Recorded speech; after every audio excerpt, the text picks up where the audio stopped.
واعتصموا بحبل الله جميعا ولا تفرقوا۔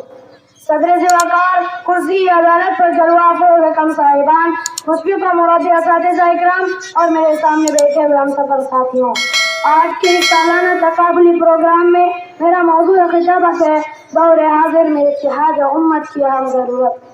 محترم سامعین، اسلام ایک ایسا خوبصورت مذہب ہے جو اپنے ماننے والوں کو زندگی کے تمام شعبوں میں مکمل رہنمائی فراہم کرتا ہے، جن میں عبادات کے ساتھ ساتھ زندگی کے تمام امور و معاملات شامل ہیں۔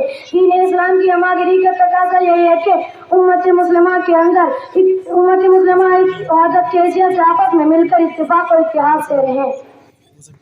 اس ضمن میں تمام اہل اسلام کو حکم دیا گیا ہے کہ وہ نیکیوں کی تلقین کرے، برائیوں سے بچے اور ایک دوسرے کو برائی سے روکے۔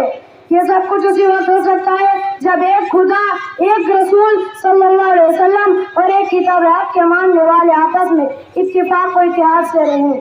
سامعین اکرام، مسلمانوں کو اللہ تعالیٰ نے بہترین امت بنا کر کنتم خیر امت اخرجت للناس کا سرٹیفکیٹ عطا کیا۔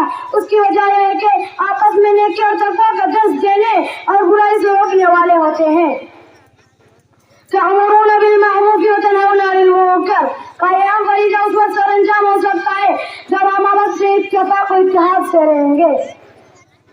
اور مزید شاید اسی لیے فتح و نصرت کو اللہ تعالیٰ نے اجتماعی ایمان سے مصروف فرما دیا ہے۔ ارشاد ربانی ہے وَلَا تَهِنُوا وَلَا تَحْزَنُوا وَأَنْتُمُ الْأَعْلَوْنَ إِن كُنتُم مُؤْمِنِينَ۔ گویا جب پوری امت مسلمہ میں اتفاق و اتحاد کی فضل قائم ہو جائے گی تو وہ سب ایک دوسرے کا ہمدرد، غمخوار اور جانثار بن جائیں گے، اور ان کی صفوں میں ایسی شیرازہ بندی قائم ہو جائے گی کہ کوئی بڑی سے بڑی عالمی قوت بھی ان کے راہ میں رکاوٹ نہ بن پائے گی۔ ہمیں خود اللہ تعالیٰ اپنی مقدس کتاب میں حکم دے رہا ہے وَاعْتَصِمُوا بِحَبْلِ اللَّهِ جَمِيعًا وَلَا تَفَرَّقُوا، اور مزید اس کی اہمیت کو اجاگر کرتے ہوئے فرمایا إِنَّمَا الْمُؤْمِنُونَ إِخْوَةٌ، بلا شبہ تمام مسلمان آپس میں بھائی بھائی ہیں، تو ان کا نفع بھی ایک ہے اور نقصان بھی ایک ہے، ان کا طاقت ان کا اتحاد ہے۔ اگر آپ کو معلوم ہونا چاہیے کہ اتحاد کے راہ کی سب سے بڑی رکاوٹ عصبیت ہے۔ یہ جذبات کو مان کی صدق میں پروان چڑھاتی ہے، اس کی پکار جاہلیت کی پکار ہے۔ یہی وجہ ہے کہ آپ صلی اللہ علیہ وسلم نے اس سے بچنے کی سخت تاکید فرمائی۔ رسول اللہ صلی اللہ علیہ وسلم نے فرمایا لَيْسَ مِنَّا مَن دَعَا إِلَىٰ صَبِيَّةٍ وَلَيْسَ مِنَّا مَن قَاتَلَ عَلَىٰ صَبِيَّةٍ وَلَيْسَ مِنَّا مَن مَاتَ عَلَىٰ صَبِيَّةٍ۔ وہ ہم میں سے نہیں جس نے صبیت کی دعوت دی، اور وہ ہم میں سے نہیں جس نے صبیت کے خاطر قتال کیا، اور وہ ہم میں سے نہیں جس نے صبیت کی حالت میں مر گیا۔